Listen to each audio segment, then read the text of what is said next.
Bum. Atendimento, concursos, práticas, concursos! Tribunal de Contas de São Paulo. Atendimento. E a frasezinha bonitinha.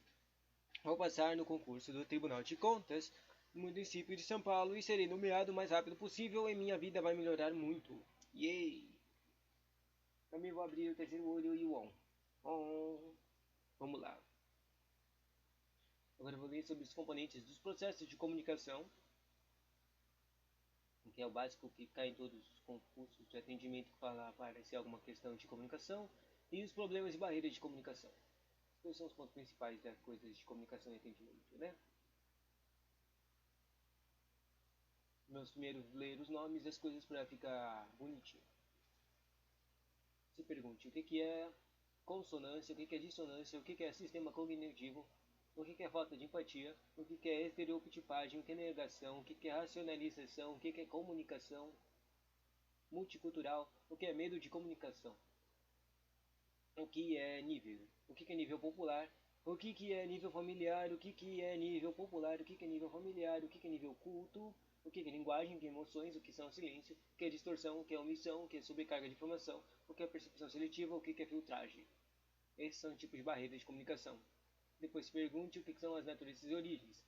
O que é administrativas, naturezas administrativas ou burocráticas, psicológicas, semânticas, fisiológicas ou mecânico-físicas.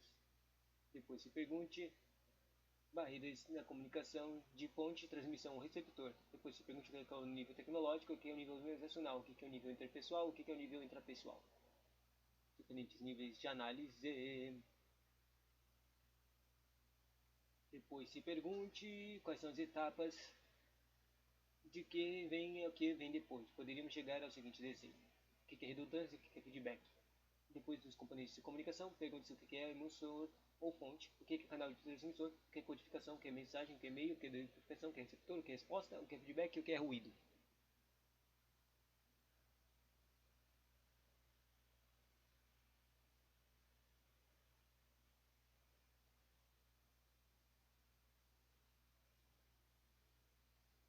Tá, pessoal? O modelo de comunicação. O modelo de processo de comunicação pode ser resumido às seguintes partes por Giavinato, Kotler e Armstrong, e eles disseram. Ele é resumido em transmissor ou fonte, canal ou transmissor, codificação, mensagem, meio de codificação, receptor, resposta, feedback e ruído. Daí, o emissor ou fonte é aquele que transmite a mensagem para a outra parte, significa a pessoa, coisa ou processo que emite ou fornece as mensagens por intermédio do sistema. Canal ou transmissor é o espaço intermédio e situado entre o transmissor e o receptor, que geralmente constituem dois pontos distantes. A codificação é o processo de transformar a mensagem em forma simbólica. A mensagem é o conjunto de símbolos que o emissor transmite. O meio são os canais de comunicação através dos quais a mensagem passa do transmissor para o receptor. A decodificação processada pelo qual o receptor confere significado aos símbolos transferidos pelo emissor. O receptor é aquele que recebe a mensagem transferida pelo emissor. A resposta é o conjunto de reações do receptor após a mensagem. O feedback ou retroação, sabe? Porque retro é de back e ação é alimentar, né? Ação, retroação. É a parte de resposta do receptor que retorna ao emissor e a reação do ato da comunicação, possibilitando que o emissor saiba se a mensagem foi aprovada ou desaprovada, compreendida ou não. Ruído. Sobre a distorção não planejada durante o processo de comunicação, podemos ter como exemplo um emissor ou receptor fora de sintonia e falta de empatia, ou habilidade ou falta de atenção do receptor, etc. Ou, como nos exemplos da questão, o excesso de mensagens, a linguagem inadequada utilizada pelo emissor, a desatenção ou falta de preparo do receptor. Tome nota. Tome nota sobre redundância e feedback principalmente.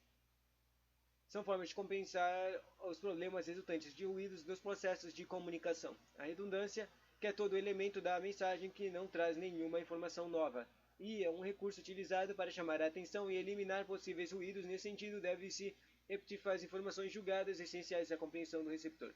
Feedback é o conjunto de sinais perceptíveis que permitem conhecer o resultado da mensagem e é o processo de dizer é uma pessoa como você se sente uma função do que ela fez ou disse. Para isso, fazer perguntas e obter as respostas a fim de verificar se a mensagem foi recebida ou não.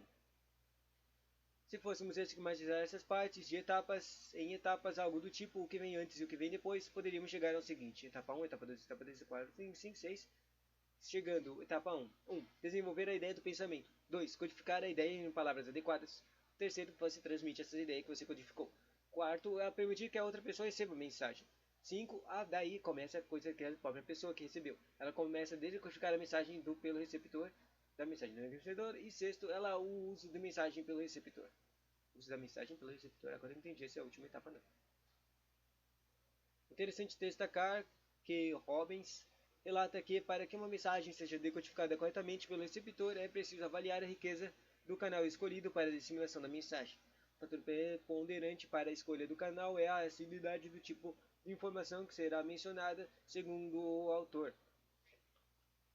Se a mensagem fizer parte do cotidiano dos receptores, as mesmas podem ser transmitidas por canais fracos, entretanto, se for algo inédito, é ideal a utilização de um canal rico. O autor, assim, elenca a riqueza do canal para cada tipo de mensagem. Canal pouco rico, canal muito rico. Aqui tem uns exemplos bonitinhos. Só vou ler dois de cada. O canal um pouco rico é os relatórios de boletins formais e os memorandos de cartas. O canal muito rico são os videoconferências ou conversas cara a cara, né? No meio disso tudo estão as coisinhas de mensagens. Mais foca em problemas e barreiras de comunicação. Oficialmente, o processo de comunicação ocorre sem problemas entre a mensagem tal como enviada a mensagem e tal como é recebida. Existem barreiras que fazem com que a mensagem enviada e a recebida sejam diferentes entre si.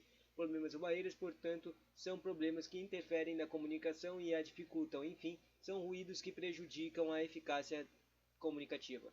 Por outrora, Kant existem 4 diferentes níveis de análise: interpessoal, organizacional e tecnológico. O interpessoal é a preocupação maior e é o estudo que se passa dentro do indivíduo enquanto esse adquire, processa e consome informações. Conhecer o que se passa dentro do indivíduo requer um conhecimento maior sobre a sua formação profissional, social e cultural. No nível interpessoal, no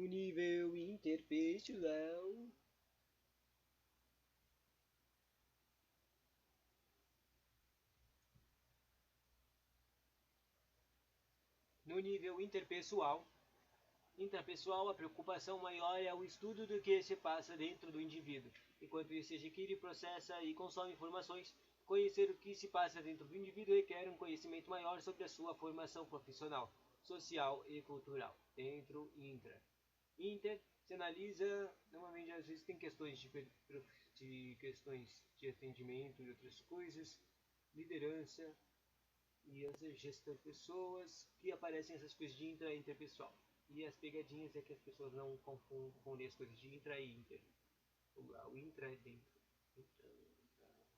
O interpessoal se analisa a comunicação entre os indivíduos, como as pessoas se afetam.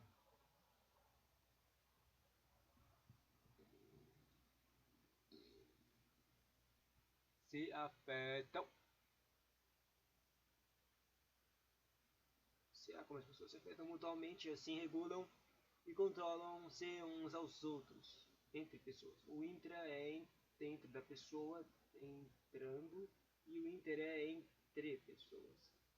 Afetam-se, controlam-se uns aos outros, e esse nível avalia a adequação do canal utilizado e a sua pertinência ao que está sendo comunicado, levando em consideração o que, como, porquê, onde, quando e por quem está sendo utilizada a comunicação. No nível organizacional, se trata das redes de sistemas de dados e fluxos que ligam entre si os membros das organizações.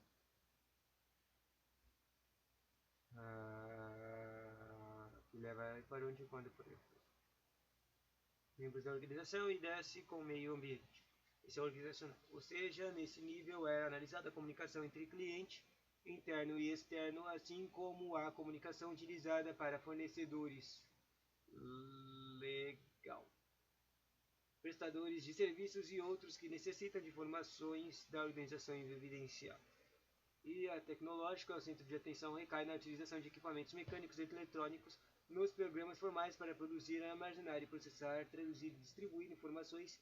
Esse nível registra grande parte das informações dos clientes internos e externos, assim como o armazenamento dos dados que foram permitidos à organização. Ainda considerando o tema-chave nato, 1999, mostra que as barreiras de comunicação podem ocorrer. Na fonte, na codificação pouco clara, falta de clareza, significados diversos, fontes concorrentes, mensagens não desejadas, na transmissão, quando existem muitas intermediários que distorcem a mensagem, quando os canais são sobrecarregados e quando há prioridade conflitantes. Essas são as barreiras de comunicação. Na receptor, barreira de receptor, quando há desatenção, falta de interesse, avaliação prematura, má interpretação, preocupação com o próprio ponto de vista. Desses diferentes níveis de análise, podemos classificar as barreiras de comunicação segundo 5 naturezas. 5. As naturezas ou origens. As 5 naturezas e origens são as mecânicas, físicas, fisiológicas, semânticas, psicológicas e administrativas ou burocráticas. Os mecanismos ou mecânicas ou físicas relacionadas com barulho, ambientes e equipamentos inadequados, os quais podem dificultar até impedir que a comunicação ocorra. As naturezas fisiológicas são como surdez, gagueiras e não articulação fonética. As naturezas e origens semânticas são decorrentes de uso inadequado de linguagem, ou seja, os códigos e signos utilizados não fazem parte do repertório do receptor. As naturezas e origens são psicológicas e incluem os preconceitos e estereotipos relacionados às crenças, atitudes e valores e cultura da pessoa ou receptor. As administrativas ou burocráticas decorrem de formas de comunicação incompletas e parciais, fragmentadas e distorcionadas ou sujeitas à dúvida nas informações não transmitidas ou sonegadas. Vistos os níveis de análise e as origens das barreiras de comunicação, estamos a partir de agora o que temos de acompanhado de maior incidência em provas de concurso sobre as tipologias de barreiras de comunicação. É a filtragem, a percepção seletiva, a sobrecarga de informação, a omissão, a distorção, o silêncio, as emoções e a linguagem. Portanto, o medo de comunicação, o medo da comunicação multicultural, a racionalização, a negação e a estereotipagem. E a falta de empatia e o sistema cognitivo. Caraca, não termina isso aqui, não. Tem um monte de bases de livros aqui. Vai, eu vou ler de trás para frente. Barreira de sistema cognitivo. A cognição ou conhecimento representa aquilo que as pessoas sabem a respeito de si mesmas e do ambiente que as rodeia. De acordo com Tia, o processo de comunicação está intimamente relacionado com o sistema cognitivo de cada indivíduo. Assim, todas as ações de cada pessoa são guiadas pelo seu cognitivo, sua cognição, isso é, pelo que ela pensa, acredita e sente. Quanto maior a homogeneidade entre os padrões de referência de ambas as partes, fonte e destino, tanto maior a probabilidade de uma comunicação bem-sucedida. Dentre esses elementos de cognição, destacam-se a consonância e a dissonância. Esses conceitos são bem simples e intuitivos. Quando o significado da mensagem enviada pela fonte é semelhante ao significado da mensagem percebida pelo destino, temos o que chamamos de consonância. Consonância é, portanto, o significado da mensagem enviada e a mensagem concebida são perfeitamente iguais. Interessante. A comunicação eficaz é proporcionar uma consonância, né? Já que dá para entender quando é consonância. E reduzir a dissonância. Por dedução, a dissonância, que é o contrário da consonância, ocorre quando o significado percebido pelo destino é diferente do significado transmitido pela fonte. Interessante. Sistema cognitivo. Sobre a falta de empatia. Na comunicação, a empatia significa a preocupação com a pessoa que está na outra ponta da cadeia de comunicação, o receptor, ou seja, o emissor deve se colocar no lugar do outro, emitindo a mensagem de forma inteligível pelo receptor. Empatia, portanto, é a habilidade para se colocar no lugar de terceiros. Estereotipagem é o processo de usar uma impressão padronizada de um grupo de pessoas para influenciar a nossa percepção de um indivíduo em particular. Vejamos, por exemplo, o que se segue. 3 pontos de uma história. Identifique alguma categoria de pessoa, do tipo A. Daí, segundo, Acredite-se que possuam traços comuns, que é a preguiça, no caso. Terceiro, a percepção geral, todos os indivíduos do tipo A possuem preguiça. Isso é a estereotipagem. Assim, de estereotipagem nascem os preconceitos, não havendo percepção real da situação. Negação. É um problema da comunicação entre pessoas com cargos de autoridades no que tocante a despertar a capacidade de defesa nos receptores. A negação consiste em insistir que não sentimos ou pensamos aqueles sentimentos ou pensamentos que temos e que são inaceitáveis para nós. Eu não entendi. Tá. Racionalização é um problema da comunicação entre pessoas com cargos de autoridade no que tocante a despertar de capacidade de defesa de receptores. Ou seja, através da racionalização inventamos justificativas para o nosso comportamento inconscientemente considerado como injustificado. Sobre a comunicação multicultural, os fatores multiculturais certamente têm o potencial de aumentar os problemas de comunicação. Por exemplo, um gesto aceitável e corriqueiro em uma cultura pode se tornar sem sentido ou até ofensível em outro. Sobre o medo de comunicação, é o sentimento de tensão ou ansiedade sem motivo aparente em relação à comunicação oral ou escrita.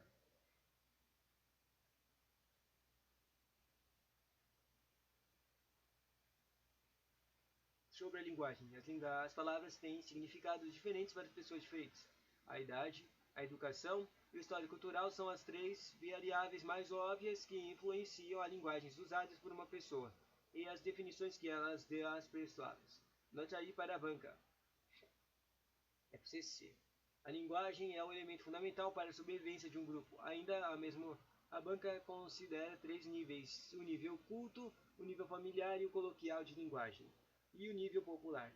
O nível culto é a linguagem que consta dos livros de gramática, com respectivas regras e vocabulário nobre e refinado, respeitando os padrões cultos do idioma. O nível familiar ou coloquial é a linguagem utilizada no dia a dia comum nas falas entre pessoas. O nível popular é a linguagem com expressões próprias de cunho popular, regionalismos e gírias. Por exemplo, utilizamos o nível culto em conversas de alto nível intelectual e principalmente na escrita. O nível familiar, nível coloquial. O nível popular tem gírias e o nível familiar, como o nome diz, é utilizado em ambiente de família e amigos. Próximo, sobre emoções. A maneira como o receptor se sente no momento em que recebe a mensagem vai influenciar sua maneira de interpretá-la. Uma mesma mensagem pode ser interpretada por você de uma forma como você se sinta aborrecido ou distraído e de forma caso esteja feliz. Silêncio, definido como ausência de palavras ou ruídos ou silêncio, pode significar que uma pessoa está pensando ou contemplando sobre a resposta para uma questão, ou seja, pode significar que a pessoa está ansiosa, com medo de falar e pode refletir um sinal de concordância, de divergência, de frustração ou de raiva, e muitos outros significados. Distorção. Quando a informação é recebida pelo destinatário, mas sem necessariamente corresponder ao conteúdo transmitido. Por exemplo, imagine uma fila com 10 pessoas. A última da fila comunica à nona. Isso é distorção. A nona pessoa que precisa pagar a conta porque está atrasada para uma entrevista de emprego. A nona pessoa fala que é a oitava da fila que o último da fila que pagar a conta porque está desempregado. A oitava fala que é a sétima que está a furar. E a forte assim por dinheiro. E assim vai, até que a primeira fala com a caixa dizendo que o último da fila está desempregado, sem dinheiro e vai assaltar o banco. Tem distorção maior? Que loucura. Omissão agora. A falha ocorre pela ausência de conteúdo, pode ser não intencional, como por exemplo,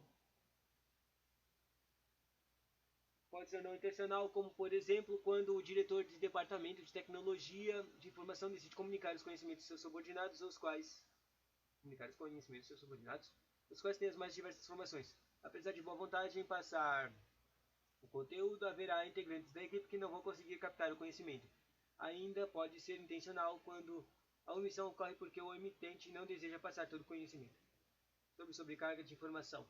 Acontece quando as informações com que temos de trabalhar excedem nossa capacidade de processamento. O resultado é a perda de informações e comunicação menos eficaz. Sobre a percepção seletiva. É quando o receptor vê ou escuta seletivamente com base em suas próprias necessidades, motivações e experiências, histórico e outras características pessoais, diferentemente da filtragem. Aqui quem manipula a comunicação é o receptor. Sobre a filtragem, para terminar. A filtragem é quando o emissor manipula a informação para que ela seja vista de maneira mais favorável pelo receptor. principal determinante da filtragem é o número de níveis de estrutura da organização.